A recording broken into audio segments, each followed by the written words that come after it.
할렐루야. 오늘 비 오는 날 여러분 진짜 수고하셨습니다. 옆 사람과 한번 인사할까요? 오늘 수고 많으셨습니다. 이렇게 한번 인사하시죠.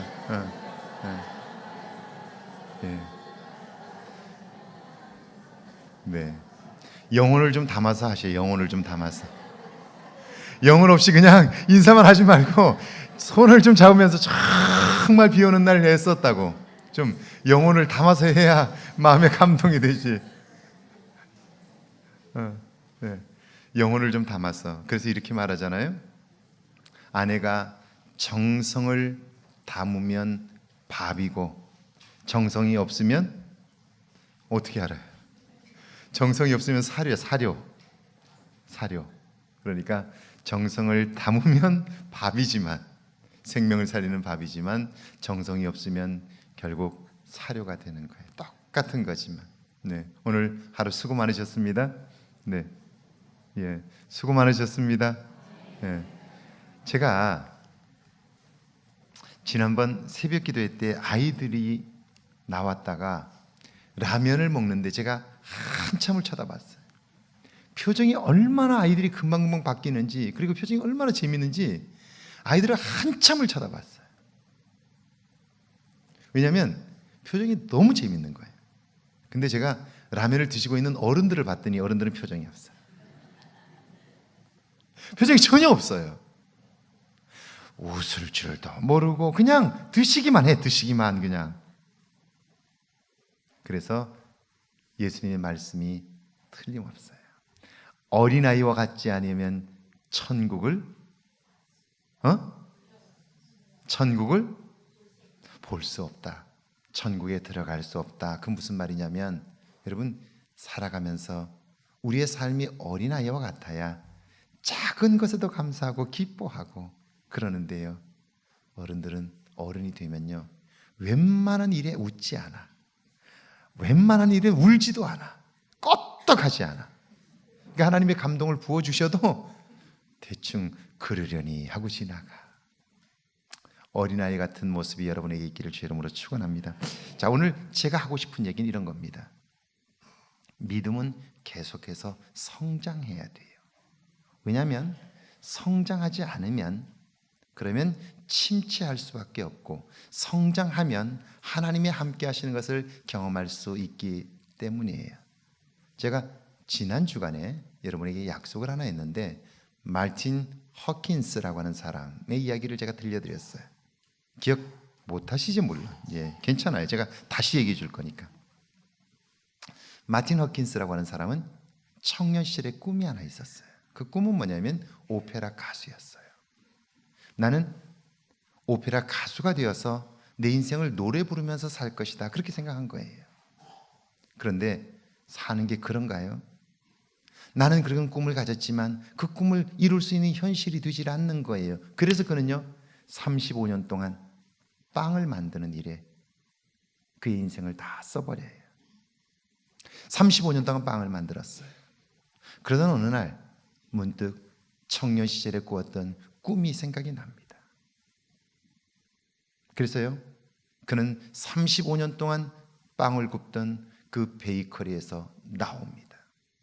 나와서는 나는 이제부터라도 내가 꿈꿨던, 청년 시절에 꿈꿨던 그 일을 하고 싶다고 해서요 그곳을 나와서 거리의 악사가 됩니다. 거리에서 노래를 부르는 사람이 돼요. 거리의 가수가 됩니다. 먹고 사는 문제가 당장 생기죠. 그러나 남은 인생 빵만 구우며 살 수 없다 생각해서 거리의 악사가 됩니다. 노래를 부르는 거예요. 그런데 이제 노래를 부르다 보니까 자기를 알아보는 사람들이 생겨요. 어느 정도 자리가 잡혔어요. 그때 그는요 갓 탤런트라고 하는 TV 탤런트 쇼에 나가려고 마음을 먹어요. 근데 보세요, 자기가 35년 동안 했던 일을 그만두는 것에도 믿음이 필요해요. 믿음이 없으면 지금까지 내가 가지고 있었던 것을 놓을 수가 없어요. 그걸 과감하게 버릴 수 있는 것도 믿음이에요. 그것도 믿음이지만 아무것도 없는, 보장된 것이 아무것도 없는 거리의 가수로 새롭게 데뷔하는 것도 믿음이 필요한 거예요. 버릴 수 있는 믿음도 필요하지만 다시 아무도 알아주는 사람이 없는 차디찬 거리로 나가 기타를 치며 노래를 불러야 하는 그 일도 모험인 거예요. 이 일을 할 수 있는 믿음도 필요한 거예요. 또 하나의 믿음이 필요한 거죠. 자, 이제 거리에서 어느 정도 알아보는 사람들도 생기고요. 그 사람들이 자기를 도와서 이제는 또 먹는 문제는 걱정하지 않아도 될 만한 때가 되었어요. 그런데 이 가 탤런트라고 하는 탤런트 쇼에 나가게 되는 거예요. 근데 봐보세요. 거기에 나가서 잘 되면 좋지만 잘 못 되면요, 지금 하고 있는 이 거리의 가수의 자리도 할 수 없게 돼. 왜? 가서 우승도 못하고 중간에 탈락했는데 이런 내 노래를 누가 들어주겠어? 실망하게 되고요, 그걸 포기할 수밖에 없을 거예요. 지속하기가 어려워질 거예요. 그러니까 이 홀랜드 갓 탤런트의 쇼에 나간다는 것도 굉장히 두려움이 큰 거예요. 그 두려움을 이기고 나가는 것도 사실은 믿음이 필요한 거죠. 그렇죠?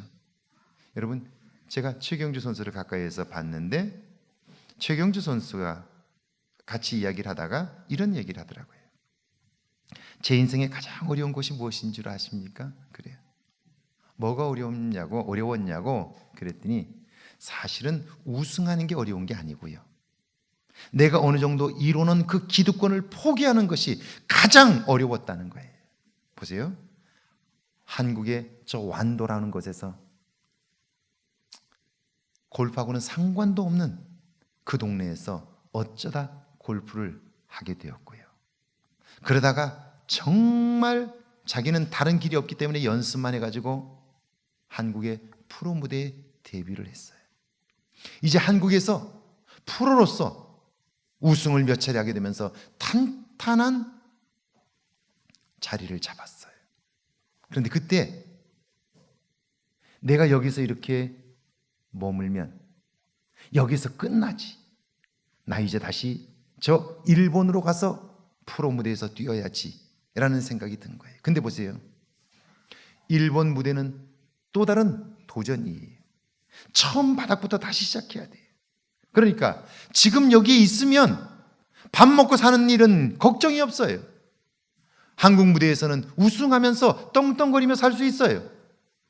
그런데 일본으로 가면 또다시 처음부터 시작해야 돼요. 그러니까 보세요, 이걸 지금 내가 가지고 있는 이 한국에서의 인기 그리고 랭킹, 이것을 포기하는 것이 굉장히 어려웠다는 거예요. 믿음이 없이는 그걸 포기할 수가 없어요. 이 믿음이 필요하죠. 다시 처음부터 바닥에서부터 다시 시작해야 하는 일본에서의 도전, 여기에도 믿음이 필요한 거예요. 일본 무대를 평정했어요. 그 정도만 해도 이미 벌만큼 돈도 벌었고요, 명성도 얻었어요. 그런데 다시 미국 무대로 가고 싶은 거예요. 미국 무대로 가면요, 일본에서 얻었던 명성이나 그건 다 버려야 돼요. 다 포기해야 돼요. 다시 미국 가면 처음에 투어 시드라고 그러는데요, 경기에 나갈 수 있는 자격을 얻으려면요, 정말 바늘구멍 같은 데를 또 통과해야 돼요. 처음부터 다시 또 해야 돼요. 그러니까 일본 무대에서의 우승 상금이나 명성이나 인기나 이걸 다 버려야 새로운 일에 도전할 수 있는 거예요. 버리는 힘, 그것도 믿음이고요, 새로운 일에 도전하는 것도 믿음인 거예요. 버리는 믿음과 한 차원 더 도전하는 믿음, 이게 또 하나의 믿음이 없이는 새로운 역사를 이룰 수 없게 되는 거예요. 여기 마틴 허킨스가 홀랜드 갓 탤런트에 나갑니다. 여기서 중간에 떨어지고 나면 나는 이제 노래 부르는데도 타격이 오고 노래 부르는 걸 멈출 수밖에 없는 그런 상황이었을 거예요. 그런데도 도전했어요. 왜냐하면 지금까지의 자리를 버리는 것도 믿음이지만 새로운 일에 도전하는 또 하나의 믿음이 그에게 있었기 때문이죠. 그래서 홀랜드 갓 탤런트에 출전하게 되었고요, 우승을 하게 됩니다. 우승을 하게 되고 나서 그가 처음으로 불렀던 노래가 이태리 그 노래 중에 사랑의 묘약 중에서 남몰래 흐르는 눈물, 이게 우승한 이후에 그가 가수가 되어서 처음 부르는 노래인데요, 한번 들어보실래요? 자, 이제 완전히 달라진 존재예요. 거리의 가수가 아니에요. 그는 이미 이제 세계적인 가수로 등장을 하고요. 그가 처음 부르는 노래인데 한번 들어보시죠. 예, 보시죠.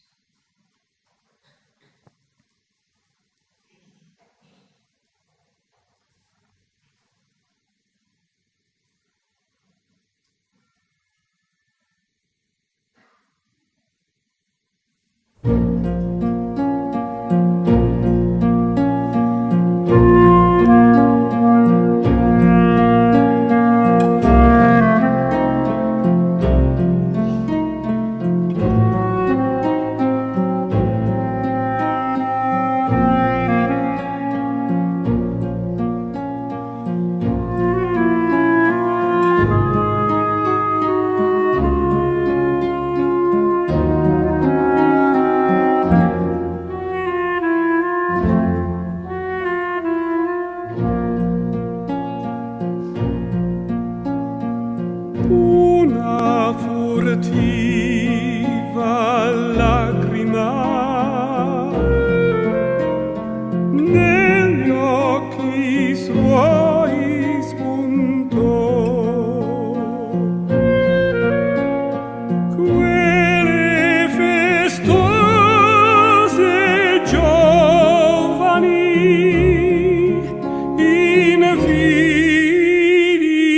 invidiar sembrò. Che più cercan io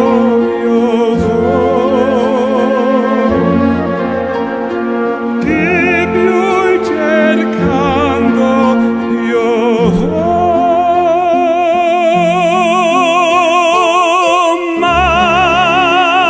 mamma, sì mamma,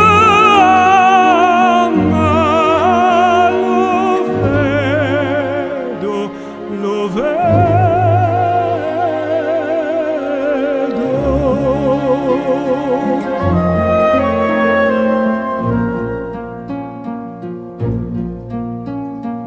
Un solo istante i palpiti del suo bel cor sentir, i miei sospir confondere per poco a suoi sospiri. I palpiti sentir, confondere i miei così sospiri. Cielo, si può morire, di più non chiedo, non chiedo. Ah, cielo, si può morire, di più non chiedo, non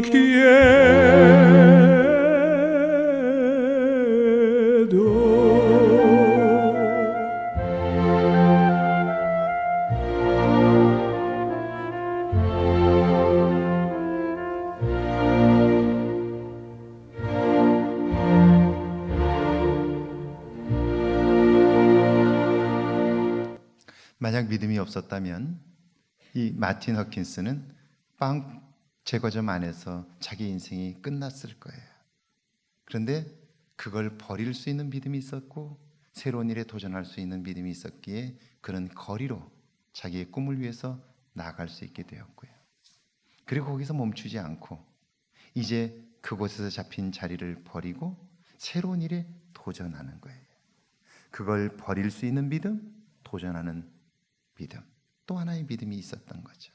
그리고 그가 새로운 세계, 거리의 가수로서의 세계가 아니라 이제는 그야말로 세상을 향해서 노래를 부르는, 그를 기다리는 사람이 있는 새로운 세상으로 나아갈 수 있게 된 거예요. 여러분, 제가 저 영상을 보면서 처음 그가 거기서 나오면서 이렇게 앞을 바라보는 그 장면이 굉장히 감동적이었어요. 왜냐하면 가수가 되어서 그가 보는 세상은 완전히 다른 세상인 거예요. 빵을 굽던 세상하고도 완전히 다르고요, 거리의 가수로서의 인생에서도 완전히 다른 거예요. 이제는 내가 내 이름을 걸고 노래를 부르고 사람들이 와서 돈을 주고 티켓을 사서 내 노래를 들어주는 전혀 다른 세상을 살게 되는 거예요. 버릴 수 있는 믿음과 새로운 일에 도전할 수 있는 믿음, 이 또 하나의 믿음이 그 속에 있기 때문에 가능했던 일이죠. 또 하나의 믿음이 필요한 거죠. 밑에 한번 같이 한번 읽어볼까요? 자, 그림 한번 띄워보시죠. 이 그림인데 제가 이 그림이 많지 않아서 이 그림을 제가 찾았어요.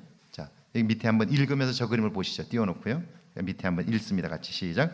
미술계의 유명한 거장인 라파엘이 그린 성화 가운데 영광스러운 변화와 간질병 걸린 어린 소년이란 제목의 그림. 예, 오늘 우리가 읽은 이 그냥 띄워주세요. 그림. 예, 그림 띄워주세요. 그림을 띄워주세요. 예, 오늘 우리가 읽은 이 본문의 내용을 가지고 그린 라파엘이 그린 그림입니다. 계속 한번 읽어보시죠. 오늘 본문 말씀이 배경이 된 그림입니다.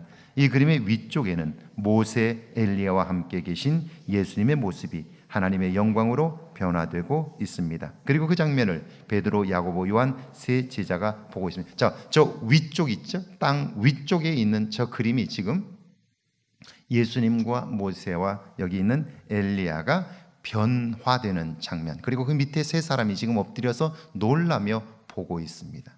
저게 지금 일어나고 있는 장면이고, 그 아래쪽에는 밑에 계속 읽어볼까요? 시작. 그런데 그림의 아래쪽에는 9명의 제자들이 간질병 걸린 어린아이 하나를 고치려고 애를 쓰지만 실패하여 당황하는 모습이 그려져 있습니다. 이것은 현실과 초월, 문제와 해결, 묶임과 구원의 극적인 대조를 보여요. 자, 보세요. 저 그림을 가만히 한번 보세요. 인간의 삶 속에 문제가 없을 수는 없고요, 중요한 건 문제가 아니라 문제는 있는데 해결할 능력이 없는 거예요. 그러니까 9명의 제자들은 모두 다 그 문제를 해결할 수 없으니까 당황하고 그리고 어려움 가운데 빠지게 된 거예요. 그런데 그 위쪽을 보면 베드로와 야고보와 요한이 놀랄 정도로 예수님은 영광스러운 모습으로, 모세와 엘리야는 영광스러운 모습으로 변모되고 있어요. 이게 무엇을 말하려고 하는 걸까요? 인간의 삶은 문제투성이에요. 근데 더 큰 문제는요, 문제는 큰데 그걸 해결할 능력이 우리에게 없다는 거예요. 그런데 예수님에게는 놀라운 영광스러운 변모의 사건들이 계속되고 있는 거예요. 우리가 우리 자신의 삶을 문제 속에서 어떻게 초월할 수 있는가, 저 그림이 우리에게 말해주고 있는 거예요. 사람은 자기가 모든 문제를 해결하려고 해요. 그러나 아무리 노력하면 할수록 마치 그물에 걸린 고기처럼 해결하려고 몸부림을 하면 할수록 점점 더 그물에 올가매어지는 거예요. 빠져나올 수 없게 되는 거예요. 그런데 주님을 바라보면 주님 안에 놀라운 능력이 있는 거예요. 해답이 있는 거죠. 라파엘은 지금 그걸 보여주고 싶은 거예요. 오늘 우리가 읽은 이 본문도 바로 그걸 이야기해주고 있는 거예요. 자, 보세요. 우리에게는 믿음이 있어요. 제자들에게도 믿음이 있었어요. 주는 그리스도시요 살아계신 하나님의 아들입니다라고 고백했어요. 그리고 그건 진실이에요. 그런데 왜 그들은 문제 앞에서 무기력해졌을까요? 오늘 우리가 성경을 통해서 보겠지만 또 하나의 믿음이 없는 거예요. 또 하나의 믿음. 그 믿음이 우리의 삶에 결정적으로 필요한데 그 또 하나의 믿음이 없는 거예요. 그러니까 그 앞에서 주저앉을 수밖에 없는 거죠. 자, 1번입니다. 문제 없는 사람은 없습니다. 14절과 15절 한번 읽어볼까요? 예, 그림 됐습니다. 14절과 15절입니다. 같이 읽습니다. 시작. 이에 그들이 제 아들에게 와서 보니 큰 무리가 그들을 둘러싸고 서기관들이 그들과 더불어 변론하고 있더라. 온 무리가 곧 예수를 보고 매우 놀라며 달려와 문안하거늘. 여기 보니까 온 무리들이 있어요. 무리들. 예수님 주변에 무리들이 있었습니다. 자, 이 무리들은 어떤 사람들이었을까? 사실은요, 이 무리들은 예수님에게 나와서 무언가 자기의 문제를 해결받고 싶어 하는 사람들이었어요. 정치, 경제, 사회, 종교적으로 삶의 결핍을 경험한 무리들, 그들이 예수님 주변에 있었던 거죠. 자기 자신의 문제들이 있었던 거예요. 그 문제를 어떻게 해결해 보려고 예수님 곁에 나온 거죠. 17절과 18절, 20절과 22절에 보면 우리가 읽은 본문이죠. 같이 한번 읽어볼까요? 시작. 거품을 흘리며 이를 갈고 파리해지며 심히 경련을 일으켜 불에도 물에도 넘어지는 자녀를 가진 아버지. 자, 이 아들도 문제지만 이 아버지, 이 아들을 가진 아버지도 문제인 것이죠. 자, 여기에도 문제가 있었죠. 28절 한번 같이 읽어볼게요. 28절 시작.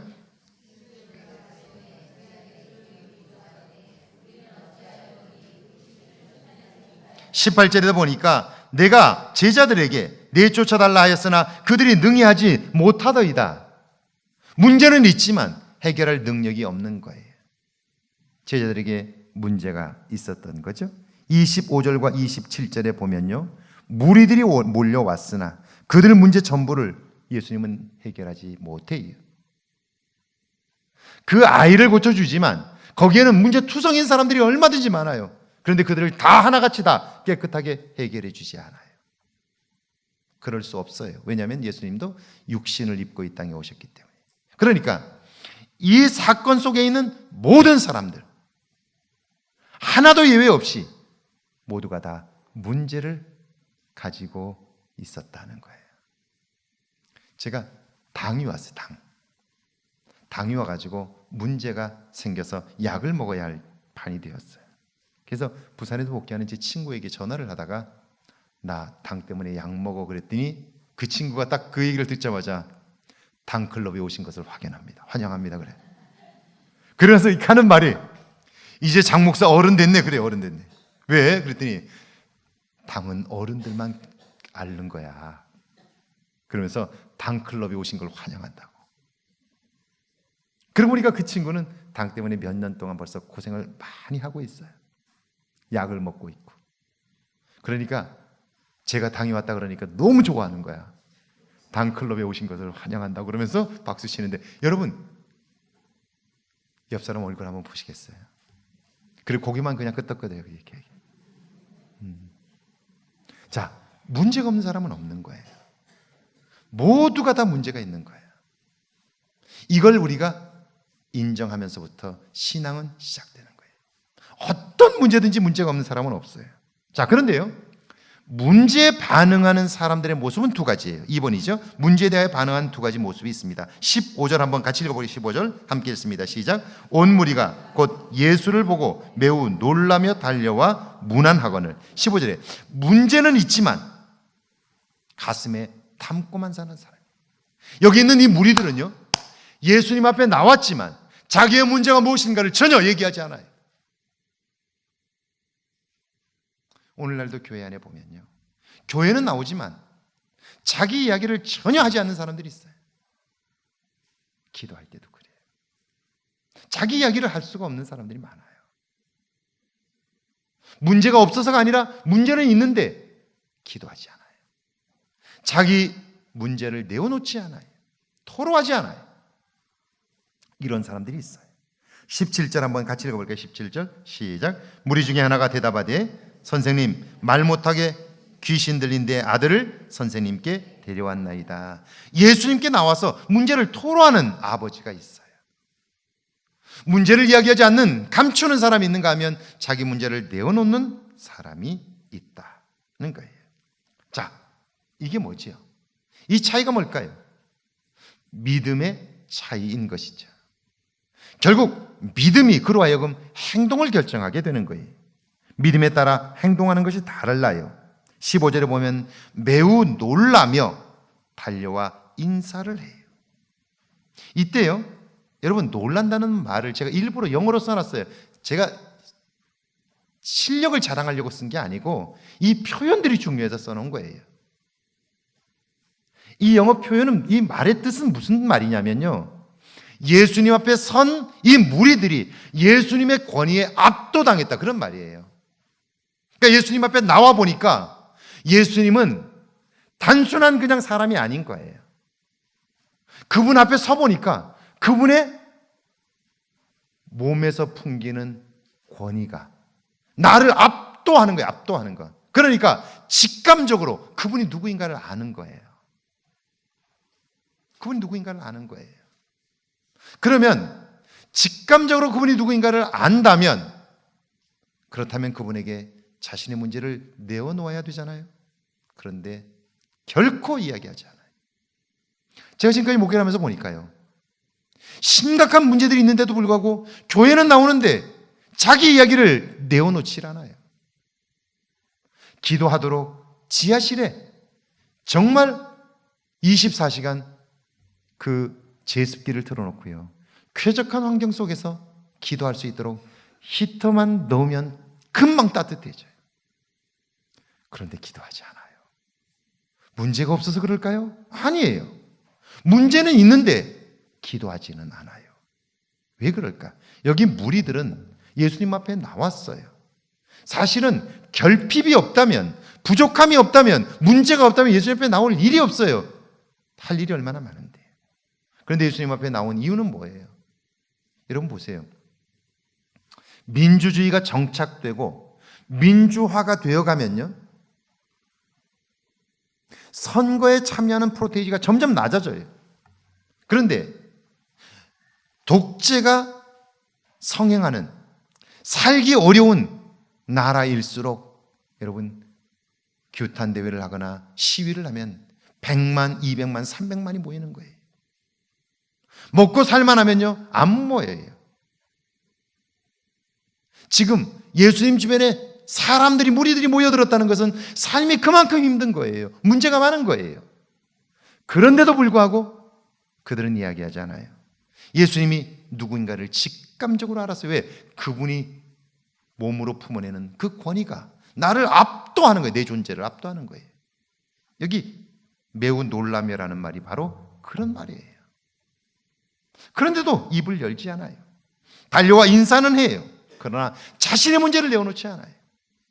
교회를 아무리 오래 다녀도 믿음이 없으면요, 자기의 문제를 내어놓지 않아요.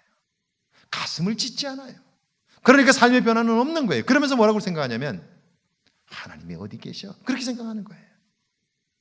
하나님이 어디 계셔? 여러분 가만히 생각해 보세요.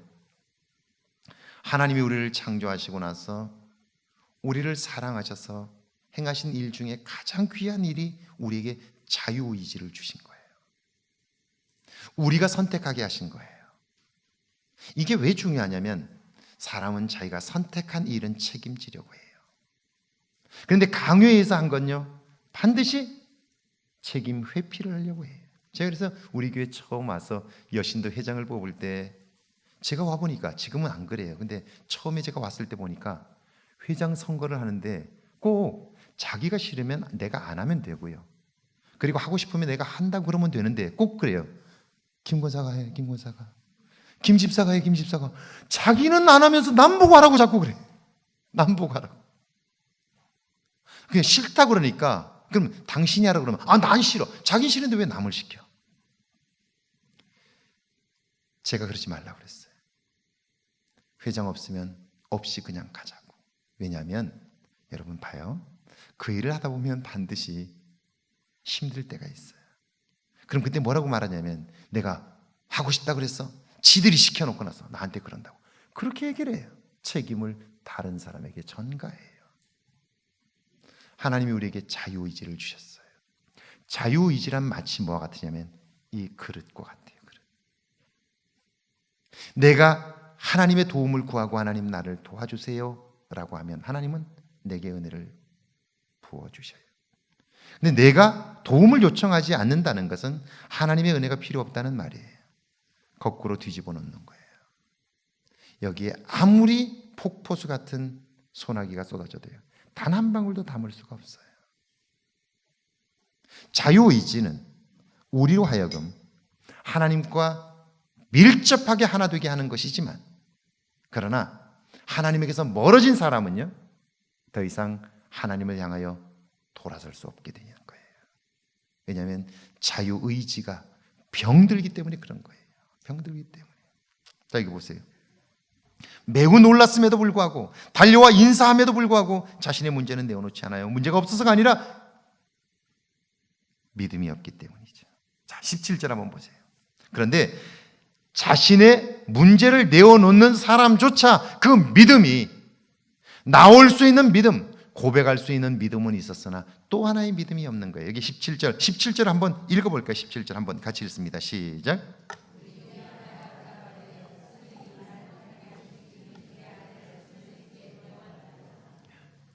데리고 왔어요. 그리고 나서 예수님께 이렇게 요청해요. 선생님이여, 이렇게 말해요. 제가 그래서 옆에 헬라어를 써놨어요. 디다스칼레라고 하는 말이에요. 디다스칼레라는 말은요, 영어로 말하면 teacher, 우리로 말하면 선생이라는 뜻입니다. 학교 선생이에요. 학교 선생. 당시로 보면 율법 교사 정도 되겠죠. 선생님, 이런 말이에요. 여러분, 선생님을 무시하는 거 아니에요? 선생님도 우리와 똑같은 사람이에요. 우리의 문제를 해결할 만한 능력이 없다는 말이에요. 여러분 보세요. 예수를 누구라고 믿느냐에 따라서 그의 존재가 달라지는 거예요. 그의 행동이 달라지는 거예요.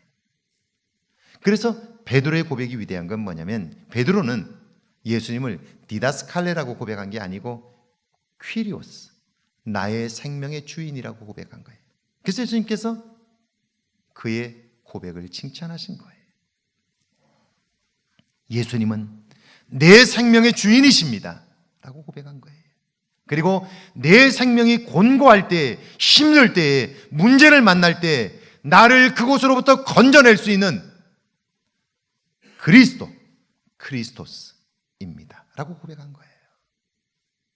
예수님은 나의 생명의 주인이시고 내 생명이 사는 동안 문제를 만날 때 나는 해결할 수 없으나 주님은 나를 그 생명의 문제에서 해결하실 수 있는 구원자이십니다. 그리스도입니다. 그런 말인 거예요. 그러니까 예수님께서 그걸 들으시고 바요나 시몬아, 내가 복이 있도다. 그리고 그에게 그 고백 위에 천국 열쇠를 주신 거예요. 네가 그 고백만 하면, 네가 그 고백만 가지고 믿음으로 행동하면 너는 이제 이 땅에서 매는 것마다 하늘에서 메어질 것이고 이 땅에서 푸는 것마다 하늘에서 풀려질 것이다. 할렐루야. 그런데 예수님 앞에 나온 이 아버지, 소문을 듣고 나왔겠죠. 그분이라면, 이런저런 일들을 행하시는 저분이라면 하실 수 있을 거야. 근데 그분이 누구인지를 모르는 거예요. 제가 목회를 하면서 답답한 게 이런 거예요. 교회 안에는 나와 있는데 예수님이 누구인지를 모르는 거예요. 오늘 이 아버지가 말하는 것처럼 디다스칼레, 선생님이요, 내 아들을 고쳐주십시오. 선생님이 무슨 능력이 있습니까? 예수님이 누구인가를 알지 못하기 때문이에요. 23절과 24절에 그래서 예수님께서 이렇게 말씀하죠. 한번 같이 읽어볼게요. 23절, 24절 시작.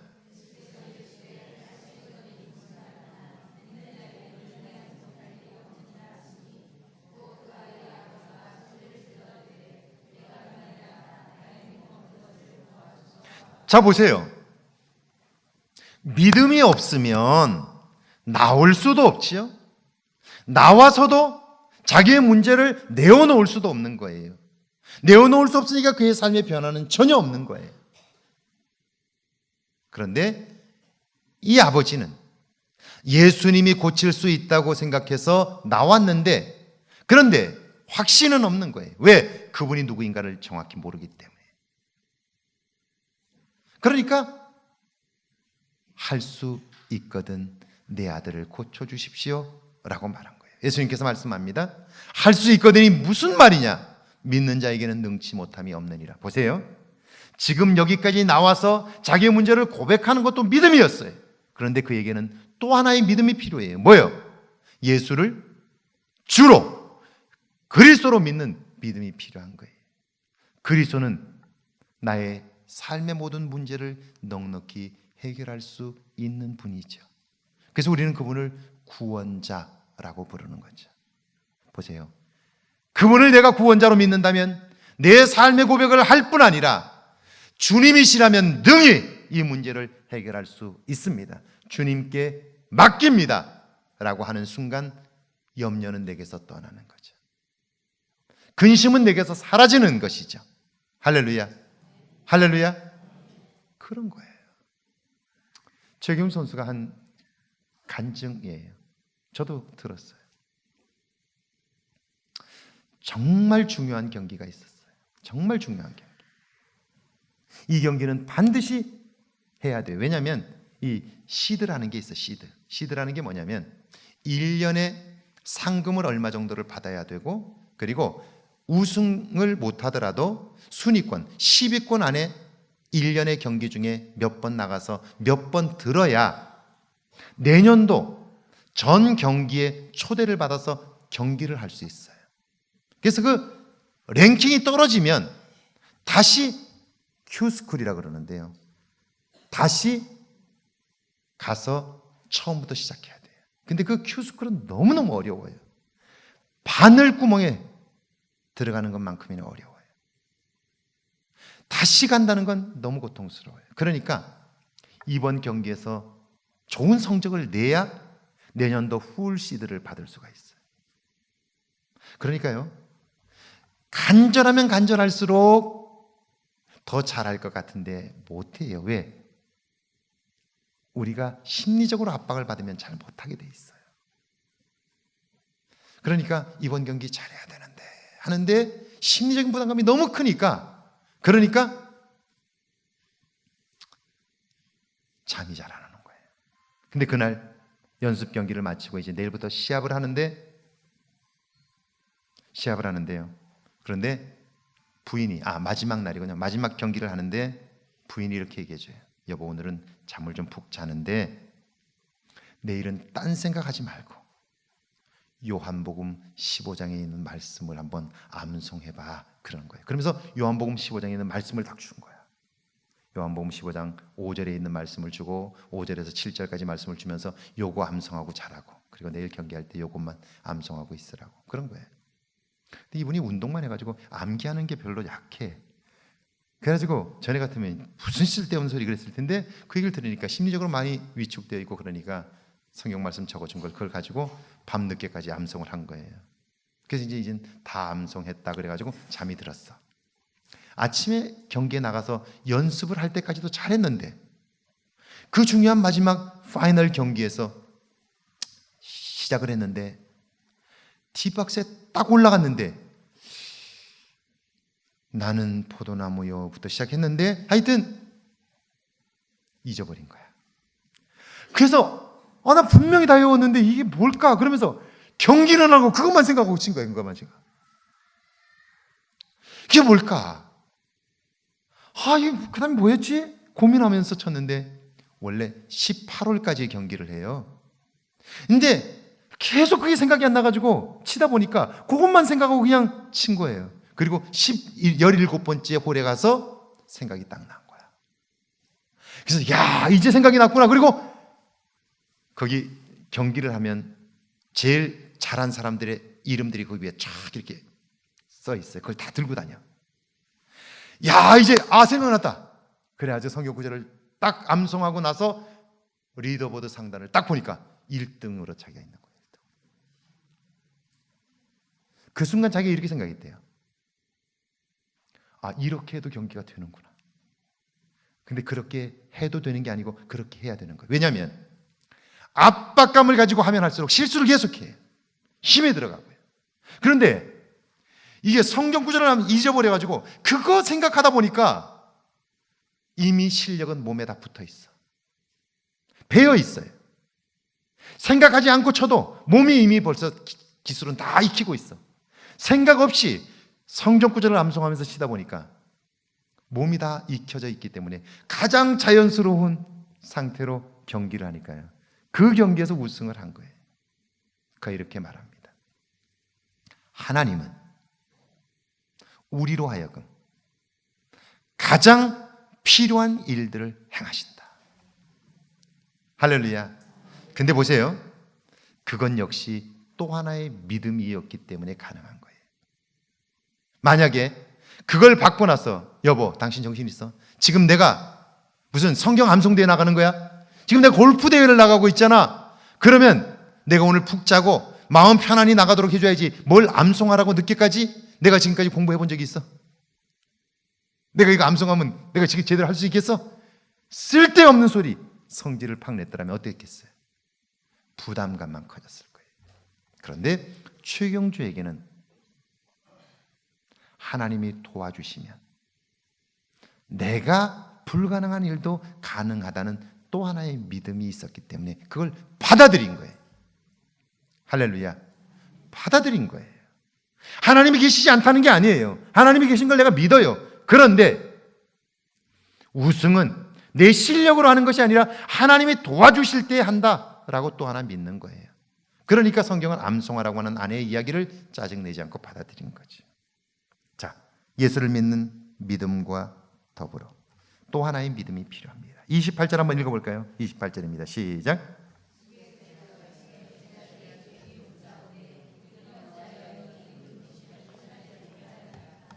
자, 라파엘이 그린 그림을 상상해 보세요. 잊어버리지 마시고요. 밑에는 문제를 만났으나 해결하지 못하는 9명의 제자들 몸부림하고 있어요. 그런데 베드로와 야고보와 요한은요, 그 위에서 변화하시는 예수님을 보고 있어요. 능력이 어디서 오는 겁니까? 우리에게서 오는 겁니까? 그런 거 아니에요. 능력은 하나님께로부터 오는 거예요. 예수님께로부터 오는 거예요.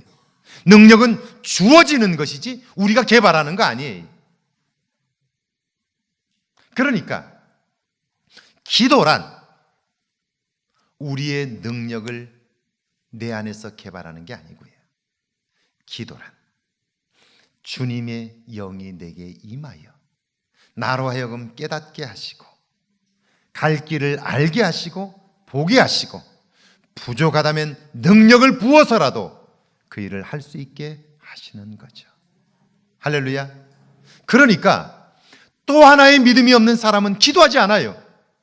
제가 지금까지 목회해 보니까 그래요. 똑똑한 사람들은 기도하지 않습니다. 왜냐면요, 자기가 가지고 있는 믿음이 전부라고 생각하기 때문에 그래요. 고민은 엄청나게 합니다. 스트레스는 엄청나게 받아요. 그러나 또 하나의 믿음이 그에게는 없기 때문에 기도하지 않습니다. 저는 우리 교회가 기도실에 기도하는 사람들이 좀 넘쳐가지고 그 앞에 줄을 서가지고 번호표를 받아가지고 기도실에 들어가면 얼마나 좋을까. 그 앞에다가 이렇게 화이트보드를 하나 써가지고 몇 시부터 몇 시까지는 내가 할 거야, 다른 사람 오지 마, 이렇게 적어놓고 몇 시부터 몇 시까지는 적어놓고 한 달 전에 미리 우리 기도실 예약 받습니다 하면 그냥 가가지고 그 시간을 정해놓고 이렇게 할 수 있다면 얼마나 좋을까. 정말로 그러면 우리의 삶이 달라지지 않을까. 자, 예수님의 대답입니다. 29절 한번 읽어볼게요. 29절 시작.